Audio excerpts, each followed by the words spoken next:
กองประชุมสรุปการจัดตั้งปฏิบัติแผนงบประมาณแห่งรัฐปี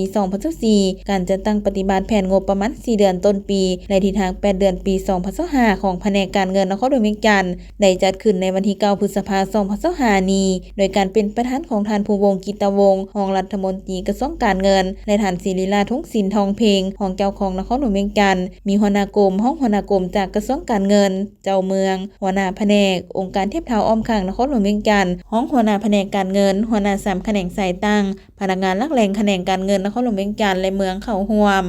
ในกองประชุมทานเวียงสาลีอินทพรมหัวหน้าแผนกการเงินนครหลวงเวียงจันทน์ได้กล่าวเปิดกองประชุมและผ่านบทสรุปการจัดตั้งปฏิบัติแผนงบประมาณแห่งรัฐปี 2024 การจัดตั้งปฏิบัติแผน 4 เดือนต้นปีและที่ทั้ง 8 เดือนปี 2025 ซึ่งได้ยกให้เห็นได้การจัดตั้งปฏิบัติแผนงบประมาณปี 2024 ในหับแผนการปีทั้งหมด 7,403.21 ตึกกีบสามารถปฏิบัติได้ 10,568.71 ตึกกีบเท่ากับ 145.76% ของแผนการปีเทียบใส่ปีผ่านมาลื่น 5,107.40 ตึกกีบเท่ากับ 93.52% ในปี 2025 แผนกการเงินนครหลวงเวียงจันทน์ได้สุ่มใส่การจัดตั้งปฏิบัติแผนพัฒนาเศรษฐกิจสังคมและแผนงบประมาณแห่งรัฐ5 ปี 2021-2025 ของนครหลวงเวียงจันทน์บรรดาเวียกงานที่ติดพันกับวาระแห่งชาติให้สำเร็จและทบทวนบรรดานโยบายมาตรการที่ได้กำหนดไว้และปฏิบัติแผนงบประมาณประจำปี 2025 ให้บรรลุคาดหมายสำหรับคาดหมายสู่ชนด้านและหาแผนการปี 2025 จำนวน 10,699.95 ตึกกีบจะสู่ชนจัดเก็บให้บรรลุเกินแผน 13.67% ในนี้และหาผู้ศูนย์กลางคาดหมายสู่ชนแผนการปี 7,219.10 ตึกกีบจะสู่ชนจัดเก็บให้บรรลุเกินแผน 10% และหาท้องถิ่นคาดหมายสู่ชนแผนการปี 3,480.85 ตึกกีบจะสู่ชนจัดเก็บให้บรรลุเกินแผน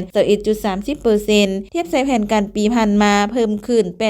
80.11% เพิ่มขึ้นเท่ากับ 1,571.27 ตึกกีบพร้อมกันนั้นในกองประชุมได้รับฟังการประกอบคำคิดคำเห็นเกี่ยวกับการจัดตั้งปฏิบัติและหับของแขนงการที่เกี่ยวข้องเป็นต้นสวยสากรภาษีคลังเงินทรัพย์สินแห่งรัฐงบประมาณบัญชีและของการเงินเมืองจำนวนหนึ่งที่ติดพันกับการเล็งทวงการจ่ายล่วงหน้าการแก้ไขผลการตรวจสอบการจัดตั้งปฏิบัติดำรัส599ทับลบการประกอบคำคิดเห็นเกี่ยวกับการสร้างแผนงบประมาณแห่งรัฐและแนะนำการนำใช้เงินเกินแผนปี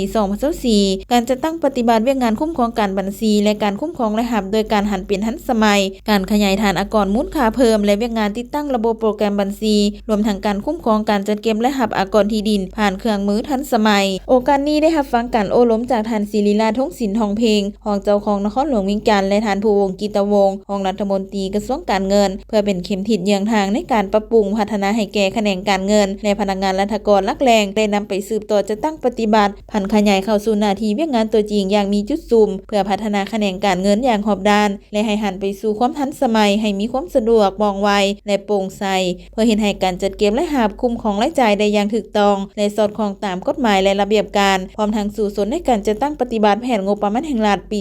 2025 ของนครหลวงเวียงจันทน์ให้บรรลุตามคาดหมายที่วางไว้